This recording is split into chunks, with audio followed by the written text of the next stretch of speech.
Hello बच्चों, let's read this question. So this question says block of masses m, 2m, 4m, 8m are arranged in the line of frictionless flow. ठीक है, friction को consider नहीं करना है. Another block of mass m moving with speed v along the same line, see figure, collide with mass m in perfectly inelastic manner. All the subsequent collision are also perfect inelastic. Perfect inelastic का मतलब है कि जो आपकी velocity of separation होगी वो zero के equal हो जाएगी. ठीक है, जीरो के इक्वल हो जाएगी. ऑलराइट.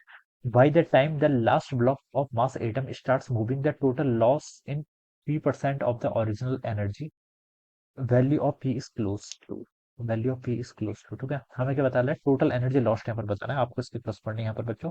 फोर ऑप्शंस क्या कर रखे, गिवन कर रखे. ठीक है, तो चलिए इस क्वेश्चन का बच्चों की कॉन्सेप्ट आप क्या लिख सकते हैं. The key concept of this question, आपको यहाँ पर पी की वैल्यू बतानी. पी क्या आपका टोटल एनर्जी लॉस यहाँ पर आपको बताना है. ठीक है, बच्चों क्वेश्चन में बोला गया कि ये आपके परफेक्टली इनइलास्टिक कॉलिजन है. कैसे कॉलिजन? आपके परफेक्टली इनइलास्टिक कॉलिजन है. ठीक है, तो सारे मास कोलाइड करने के बाद एक दूसरे से क्या होंगे, आपके अटैच होते रहेंगे. ठीक है, तो परफेक्टली इन इलास्टिक कॉलिजन ये लिख लीजिए. इस क्वेश्चन का की कॉन्सेप्ट क्या लिख लीजिए? Perfectly in elastic collision. Alright, perfectly in elastic collision. Alright.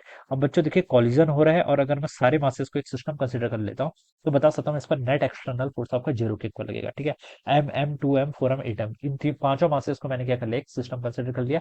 तो टोटल मैं बता सकता हूँ कि नेट फोर्स आपका जीरो के इक्वल लगेगा. नेट फोर्स जीरो के इक्वल लगेगा तो मैं यहाँ पर मोमेंटम को क्या कर सकता हूँ, कंजर्व कर सकता हूँ. ठीक है, इनिशियली देखिए जो आपका पहला ब्लॉक है, ये वाला ब्लॉक है, इसका फर्स्ट ब्लॉक बोल देता हूँ मैं. ठीक है, यही सर मूव कर रहा था. ठीक है, एम मास से. ठीक है, तो इसका मोमेंटम क्या होगा? इनिशियल मोमेंटम देखिए कितना होगा आपका, मास टाइम्स वेलोसिटी. बाकी सारे ब्लॉक आपके रेस्ट पर हैं तो उनका मोमेंटम जीरो हो जाएगा. ये किसके इक्वल होना चाहिए? Final momentum. ठीक है, फाइनली सारे के सारे ब्लॉक्स आपस में क्या हो जाएंगे, अटैच हो जाएंगे. तो टोटल मास कितना हो जाएगा? M plus m, 2m, 2m plus 2m, 4m, 4m plus 4m, 8m, 8m plus 8m कितना, 16m.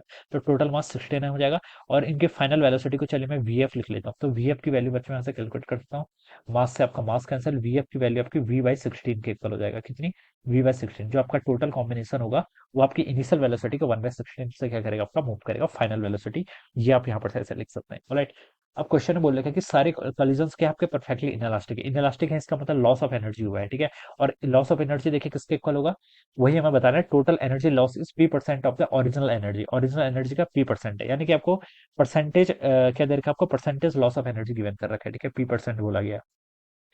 तो देखिए अब ई आई लिख लीजिए. ई आई क्या है? Initial energy. देखिए इनिशियल, देखिए इसकी सिर्फ काइनेटिक एनर्जी ब्लॉक एम की. ठीक है, बाकी सब तो आपका कहते हैं रेस्ट पर है.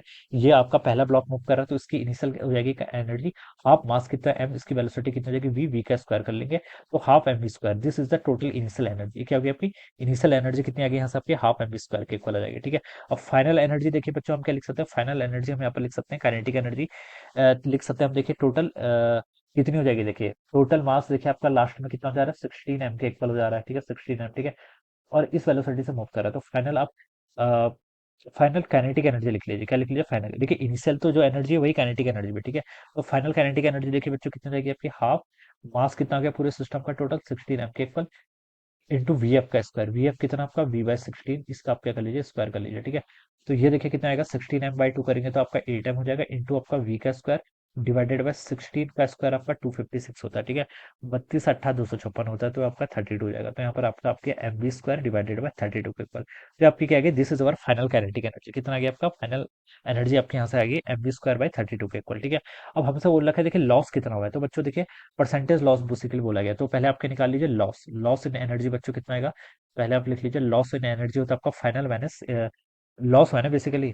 ठीक है, लॉस के अंदर मतलब नेगेटिव कंसिडर हो गया. देखिए अगर हम बोलते हैं चेंज इन एनर्जी, तो चेंज इन एनर्जी तो नेगेटिव आता है, वो तो बिल्कुल करेक्ट है. लेकिन लॉस इन एनर्जी बोला है तो लॉस में ये कंसिडर पहले से हो जाता है कि नेगेटिव है. ठीक है, तो अब इनिशियल माइनस फाइनल कर लीजिए. कितना हो जाएगा आपका, half m v square minus कितना आपका एम वी स्क्वायर बाय 32. अगर चेंज पूछा होता तो चेंज में मैं फाइनल माइनस इनिशियल करता है. ठीक है, वर्ड्स का भी ध्यान देना है. तो एम वी स्क्वायर बाई 2 को तो आप कॉमन ही कर लीजिए. तो यहाँ से आपका 1 आ जाएगा, यहाँ से आपका 1/16 आ जाएगा फिर. ठीक है, तो और ये आपका 15/16 आ जाएगा. 15/16 तो आपका 15 एम वी स्क्वायर, नीचे 16 था, 16 इंटू 2 कितना, 32.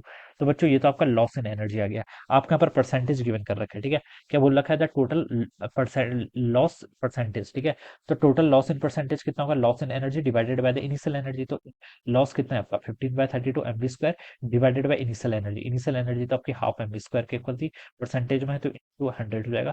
तो ये आपका बेसिकली क्या आ रहा है, आपका p% की वैल्यू ये हो जाएगी यहाँ से. ठीक है, एम वी स्क्वायर से बच्चों एम वी स्क्वायर कैंसिल, ये आपका ऊपर जाएगा तो 30/32 हो जाएगा. कितना हो जाएगा आपका, 30/32. तो 30/32 किसकी वैल्यू आएगी आपके यहाँ से, p की वैल्यू आएगी. ठीक है, इसको फर्दर देखिए, थोड़ा सा और सॉल्व कर लीजिए.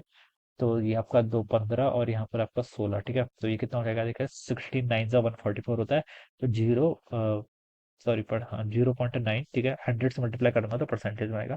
जीरो 16 में 144, 6 बचेगा, 16 3 48, 3 आ जाएगा, ठीक है। सो 0.93 इतना लग पाएगा, ठीक है। इंटू 100 कर लो, फिर ये आपका किसमें कन्वर्ट हो गया, परसेंटेज में, यानी कि 93% के अराउंड, जो कि आपका फोर्थ ऑप्शन से मैच कर रहा है, ठीक है। तो फोर्थ ऑप्शन क्या होगा बच्चों, यहाँ से इसका ऐसे करेक्ट हो जाएगा, ठीक है। तो ये आपका 93 या फिर 94 के अप्रोक्सीमेटली आ जाएगा, okay. So fourth option will be the correct answer of this question. तो इस तरीके से बच्चों आप क्या करेंगे, इसको यहाँ पर सॉल्व करेंगे। So I hope you all understood this concept. All the best and thank you.